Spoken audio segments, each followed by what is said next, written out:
So it's currently 2025, and we're still on this land. Yep. And I'm assuming back in 2018, when you decided to shut down the actual operation, you could have had the chance to sell the land.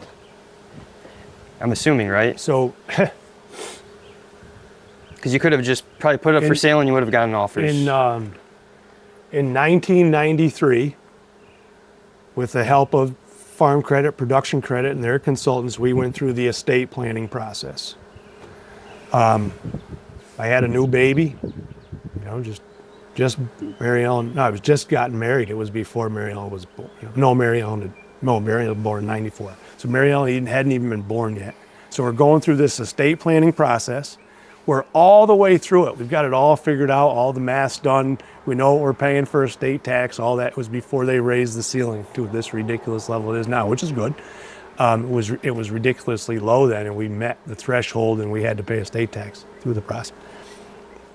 My grandfather, who sat there and didn't say anything through all the meetings, all the stuff, we're getting ready to sign stuff, and Grandpa said, the only thing I don't understand about this is Paul's going to have to do this all again 10 or 12 years. And Wayne Bouchard, he was the consultant. He said, well, Mr. Wiley, what do you think we ought to do? What do you suggest? What are you thinking? My father didn't know what to think, and Grandpa says, well, why don't we just give some of it to Brad now? So that's what they did. So it's 1993, born in '68. You do the math. My grandfather and grandmother and my father and mother gave me the main farm. I mean, literally gave me the main farm. My father and grandfather owned that place, the Brownell place. My mother and father owned the little house my grandfather and grandmother owned. So my father ended up with everything except the main farm. It was all done. Grandpa and Grandma had their house to live in the rest of their life. They had their own nest egg that when they died, they still had money to divide up above the three boys that were down on the farm. Brad owned the farm. And then, but there was a trust factor there because I could have sold the farm, right? Mm-hmm. And then my father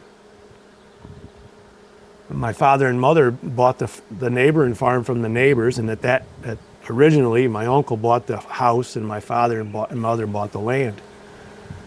And that was 1988, so I was just coming home from school. So the entire time that they'd paid for that farm, it'd been paid out of the farm checking account. So my father's like, I know your name's not on it, but you, as far as I'm concerned, you own that farm.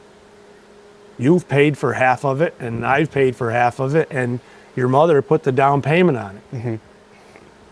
Mm-hmm. So my father called a lawyer, and we signed deeds, and I owned the Brownell farm. And this house up here is 130 acres in the house that my grandparents remodeled in the 70s. My father bought. My folks have life estate, and my sister and I own it together.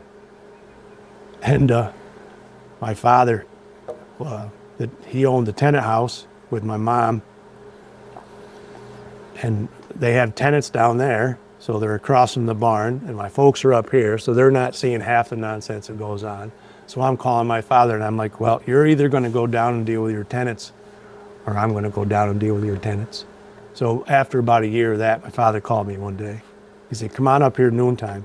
So I go up there noontime. He's got this handwritten thing written out.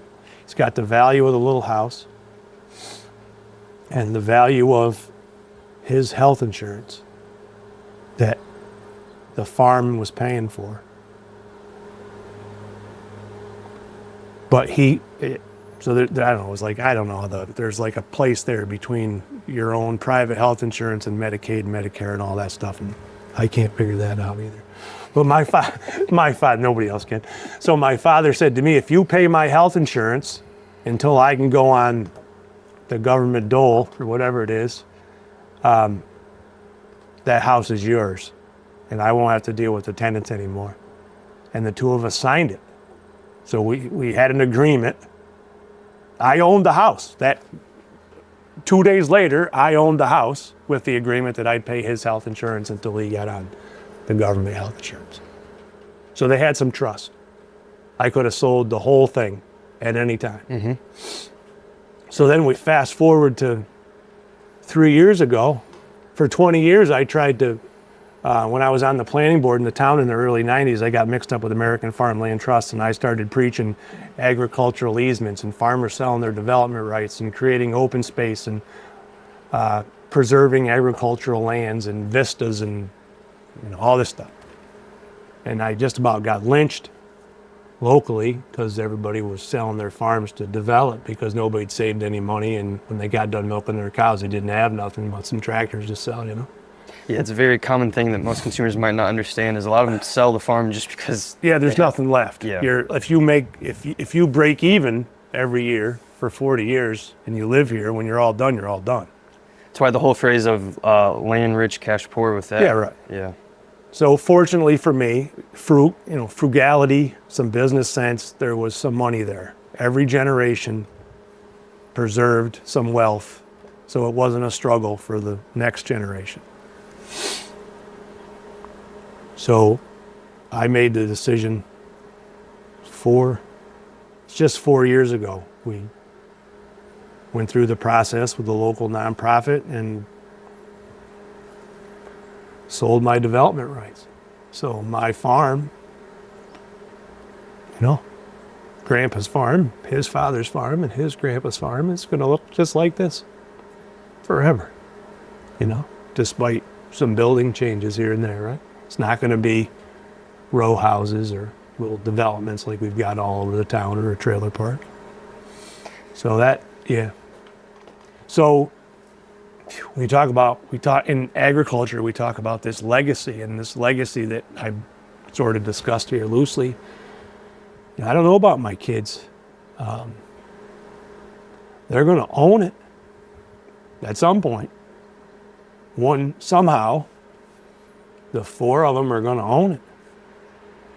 But I don't know what the legacy is. I think the legacy now is my conserve farm. That's going to be my legacy. The kids are going to own it. It might look like kind of like the Western model where somebody owns the place and somebody else manages the place. Or I don't know, somebody else will manage it, own it, maybe.